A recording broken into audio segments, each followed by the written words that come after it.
할렐루야, 반갑습니다. 연희교회 성경 통독 가이드입니다. 우리가 이번 한 주간 통독할 그 성경 범위는 시편 142편부터 잠언 12장까지입니다. 우리가 몇 주간 계속적으로 시편의 내용들을 살펴보았는데요. 시편의 이 마지막 부분들을 다뤄볼 차례입니다. 시편 142편부터 150편까지는 시편의 마지막 그 5권에 해당하는 부분으로 할렐루야 시편들이 등장하는 특징을 가지고 있죠.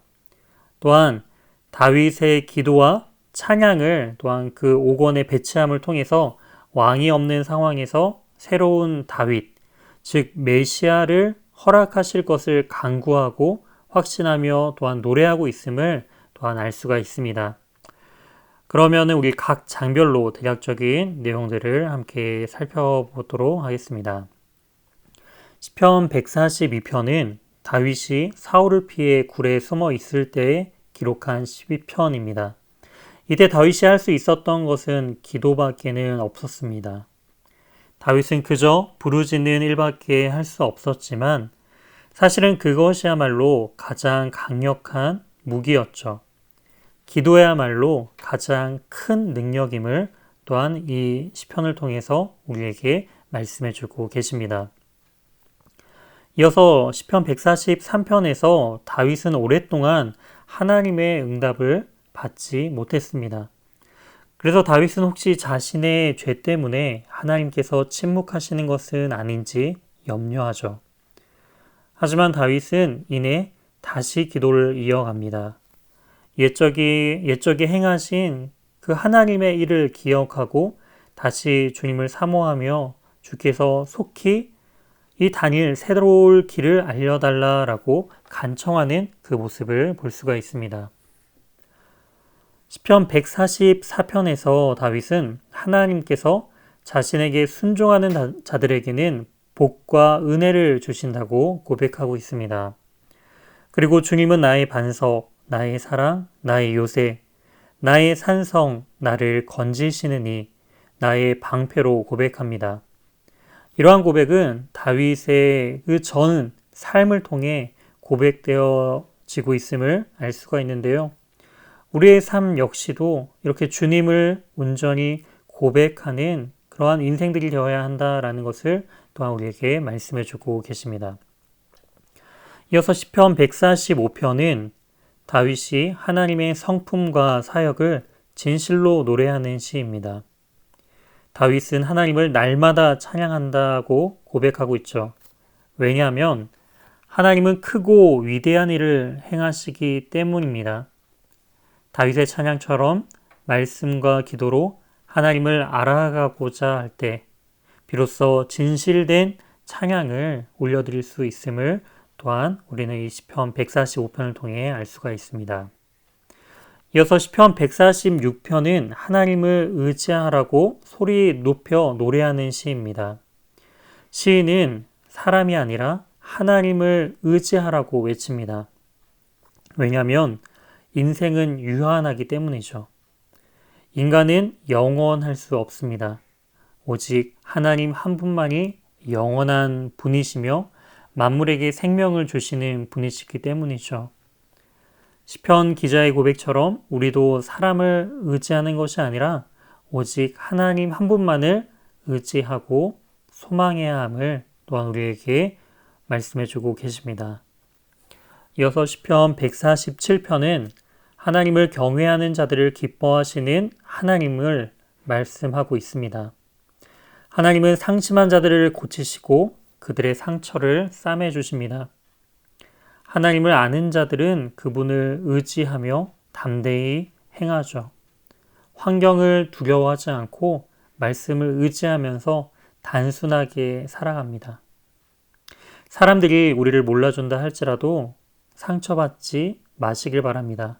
왜냐하면 온 세상의 창조주께서 우리를 아시고 사랑해 주시며 친히 그 상처를 싸매 주시는 그 분이시라는 것을 우리가 삶을 통해서 누리고 또한 회복을 경험하길 소망합니다. 이어서 148편에서 시인은 하나님을 찬양하고 있습니다.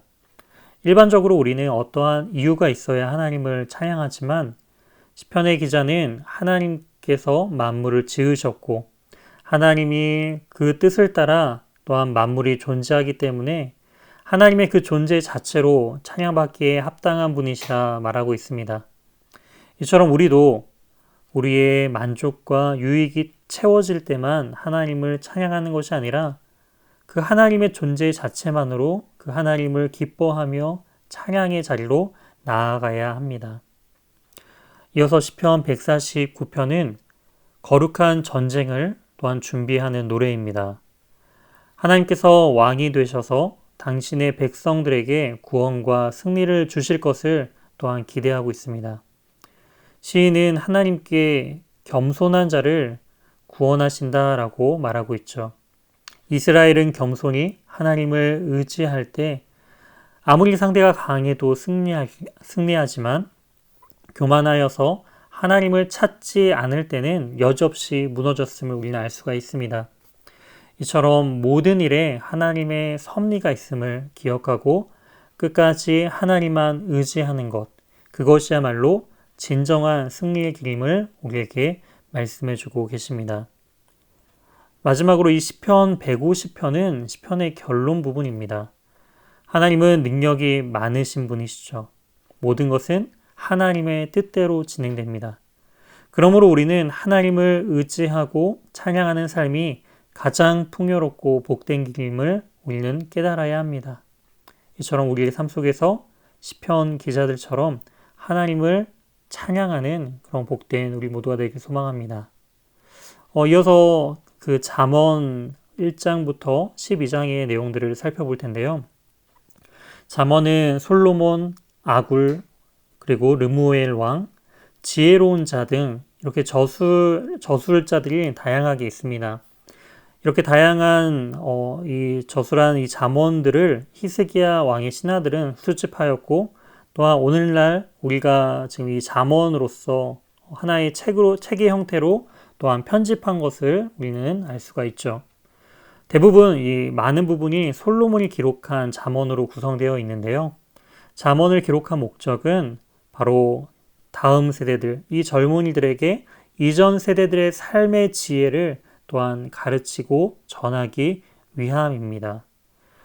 잠언의 구조를 대략적으로 크게 살펴보면은 1장 1절부터 7절까지는 서문에 해당하고요. 1장 8절부터 9장까지는 잠언에 대한 이 서론적인 교훈을 또한 담고 있습니다.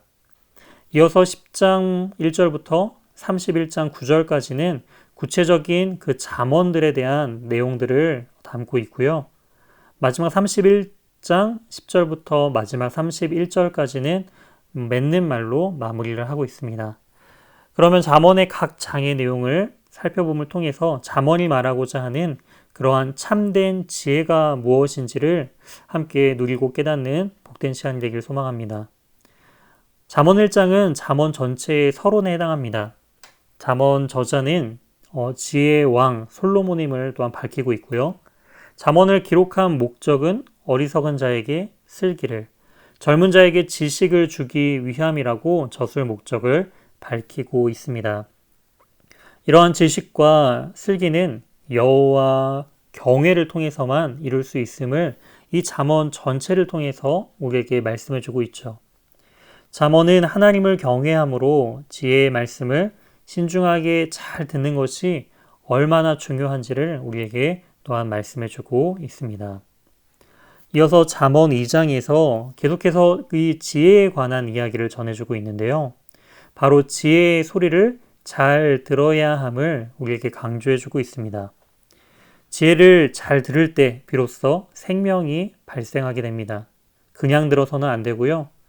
말을 받으며 계명을 간직하고 귀를 지혜에게 기울이며 마음을 그 명철에 두며 지식을 불러 구할 때, 소리를 높일 때 이렇게 지혜를 온전히 간구하고 들어야 한다라고 이야기를 하고 있죠. 이처럼 하나님께서 주시는 지혜를 얻은 사람은 하나님의 보호를 받는다는 것을 또한 우리에게 말씀해 주고 계십니다. 이어서 잠언 3장은 생명의 떡을 먹은 사람들이 살아야 하는 지혜를 가르치고 있습니다. 인자와 진리를 마음판에 새기고 마음을 다해 여호와를 의지하며 스스로 지혜롭게 여기지 말고 모든 일에 그분을 인정해야 합니다. 신앙은 이처럼 구체적이고 실천적입니다. 하나님의 지혜를 따라 하나님이 기뻐하시는 대로 최선을 다하는 삶을 살아가는 그러한 성도로서의 삶을 살아야 한다라는 것을 우리에게 말씀해 주고 계시죠. 또한 이어서 잠언 4장은 마음을 강조하고 있습니다. 행위의 뿌리는 바로 이 마음으로부터 시작되고 있습니다. 믿음이 심겨진 마음이 바로 지혜다라는 것이죠. 믿음이 심어진 그 마음을 굳게 지키고 그 믿음을 따라 살아가는 것이 올바른 신앙 생활임을 또한 우리에게 말씀해 주고 계십니다. 이어서 잠언 5장에서 이 아버지는 아들에게 음료를 조심하라고 경고하고 있습니다. 잠언의 음료는 모든 종류의 성적인 타락을 의미하고 있습니다. 잠언 기자는 그 5장에서 성적인 유혹을 이기는 4가지 방법을 소개해주고 있는데요. 첫째는 하나님의 말씀을 성실하게 묵상하라는 것이죠. 이어서 둘째로는 성적인 유혹이 있는 곳에는 근처에도 가지 말라라고 권면하고 있습니다. 셋째는 하나님께서 모든 것을 보신다는 사실을 기억하라라고 말하고 마지막으로 4번째는 하나님께서 주신 배우자에게 만족하는 태도를 가지라라고 우리에게 권면하고 있습니다. 이처럼 거룩은 영육 간에 유지되어야 합니다. 영혼의 순결은 육체의 정결로 이어져야 하고 육체의 정결은 또한 영혼의 순결로 이어져야 함을 우리에게 말씀해 주고 계십니다. 잠언 6장에서 지혜로운 권면들이 이어지고 있는데요. 함부로 보증하여 스스로 올무에 빠져서는 안 된다라고 말하고 있습니다. 또한 게으른 삶은 반드시 가난으로 이어지게 되어 있다라고 또한 말하고 있죠. 특히 솔로몬은 여호와께서 미워하시는 것을 나열하고 있는데요. 교만한 눈과 거짓된 혀, 무죄한 자의 피를 흘리는 손과 악한 계교를 꾀하는 마음과 빨리 악으로 달려가는 발과 거짓으로 말하는 망령된 증인과 및 형제의 사이를 이간하는 자를 하나님께서 미워하신다라고 말하고 있죠. 반면에 하나님께서 기뻐하시는 것은 바로 성령께서 맺어주시는 열매임을 또한 우리는 알아야 합니다. 이어서 잠언 7장에서는 육체의 소욕을 경계할 것을 또한 강조하고 있습니다. 육체의 소욕 중에 대표적인 것은 바로 성적인 욕망이죠. 솔로몬은 유혹에 빠진 사람을 이 도수장에 끌려가는 소와 같고 그물로 빨리 들어가는 새와 같다라고 말을 하고 있습니다. 이처럼 우리는 육체의 그러한 정욕을 경계해야 합니다. 우리가 육체의 소욕을 버리고 성령의 권면을 즐거이 따라갈 수 있는 이유는 바로 우리 주 예수 그리스도께서 우리의 선한 목자 되시기 때문에 우리를 가장 선한 길로 인도하시는 분이시다라는 것을 기억하면서 주님께서 성령께서 이끄시는 그러한 삶을 살아야 한다라는 것을 또한 적용해 볼 수 있습니다. 잠언 8장은 지혜를 의인화하고 있는데요. 일반적으로 이 지혜는 그리스도를 가리킨다라고 볼 수 있습니다. 바로 그리스도는 하나님의 지혜 되십니다. 그리스도께서 행하신 모든 사역과 십자가와 부활을 힘써 알아갈 때 우리는 그 하나님의 참된 지혜를 우리는 발견할 수 있게 됩니다. 잠언 9장에서 의인화된 지혜가 이제 풍성한 그 잔치상을 준비한 이후에 어리석은 자들을 초대하는 것들을 볼 수가 있는데요. 이에 질세라 의인화된 음녀 역시 도둑질한 것들로 식탁을 차린 후에 어리석은 자들을 초대합니다. 하나님을 경외하는 자들은 지혜의 부름에 응할 것이고 세상의 성공을 추구하는 자들은 음녀의 부름에 응할 것입니다. 당장 보기에는 음녀가 준비한 식사가 맛있을지는 모르지만 음녀의 초대에 응한 자들은 반드시 사망에 이르게 됨을 우리에게 말씀해 주고 계십니다. 이처럼 지혜의 그 소리를 듣고 지혜를 따르는 복된 인생들이 되어야 합니다. 이어서 잠언 10장에서 우리는 이 10계명의 구체적인 적용을 찾을 수가 있는데요. 또한 이 거시적인 관점에서 보면 잠언 전체가 바로 이 10계명의 구체적인 지침임을 또한 알 수가 있습니다.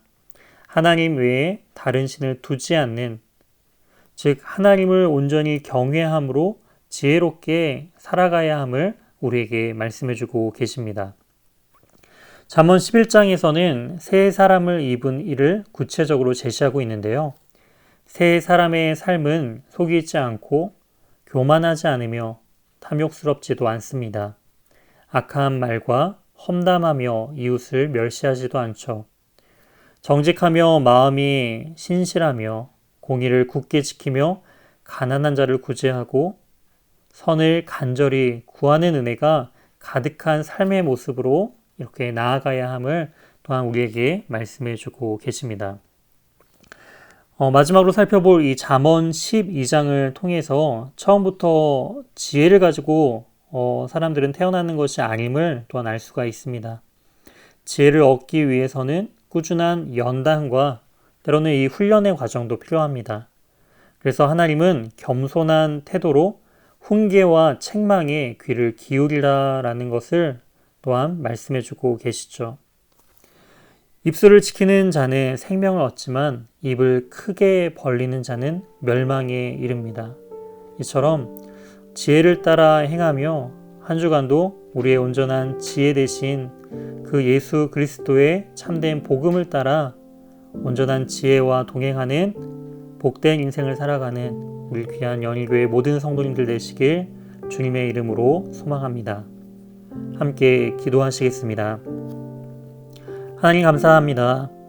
우리의 참된 지혜의 근원 되신 주님, 악하고 어리석은 길에서 떠나 지혜를 쫓는 삶, 여호와를 경외하는 삶을 살아가도록 우리의 모든 삶을 인도하여 주시옵소서. 한 주간도 주님의 말씀을 통해 주님과 동행하길 소망합니다. 우리가 악한 길에서 속히 떠나 그 지혜 대신 그 주님의 생명의 길로 따라가는 우리 모두가 될 수 있도록 인도하여 주시옵소서.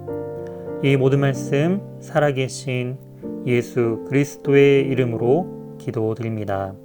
아멘.